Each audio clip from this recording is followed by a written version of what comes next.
Um, as you're crossing the province, and you met with some supporters last night, you met with some PC cardholders, last night. What are you hearing from Albertans? What are they saying that is the major issue that is facing them right now?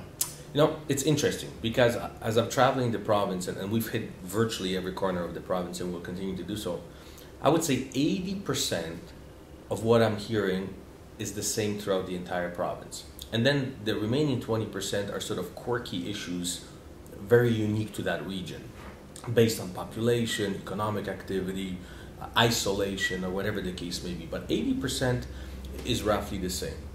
And what Albertans are talking at their breakfast tables about, and that's what they share with me immediately, number one would be infrastructure.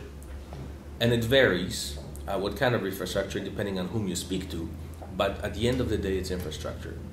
Right here in Lloydminster, I made an impromptu visit at the emergency and at the hospital. The first thing they talked about was infrastructure. As a matter of fact, Lloyd has been lucky enough to attract the number and caliber of medical staff that it needs. But now they're worried that they're going to lose them because the infrastructure is not there for them to practice their art. And surgeons will start leaving. If they don't have OR rooms and if they can't do the surgeries they want to do, they will go to another center, to another province, to another country.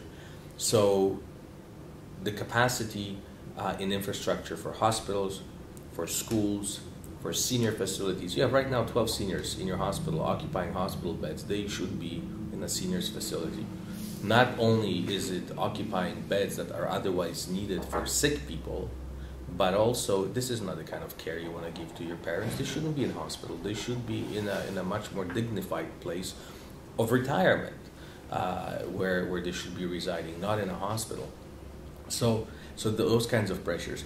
Pressures on social infrastructure, rec centers for growing young population, for children, daycare spaces, arts and culture, museums, art galleries, opera houses, depending on the size of the locale, those are needed.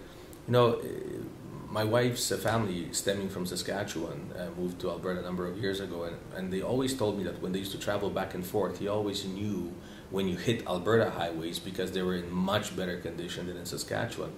I'm hearing the opposite right now. That worries me because that's economic infrastructure. If we are to move that corn into a Kellogg's cereal one day, those products need to move. They need access to tide waters and to other provinces, to other markets. Transportation infrastructure is a must, and that includes bridges and counties and things of that nature. If we don't invest in that, and I underscore the word invest, this is not a spending, this is an investment because it actually grows dividends.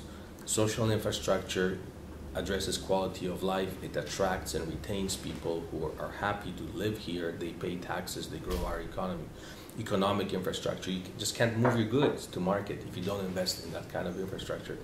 If we don't do it, it'll cost us much more later because costs are only going up, plus the more you delay, the more you have to build. And our economy will halt to a grind. This is not a work camp. This is a province. This is our home. This is a place that we are and want to continue to be proud of. I don't want it to be a place where people come to sort of tough it out, make a lot of money, and then leave to a better place. This must be the better place in which you can make a lot of money.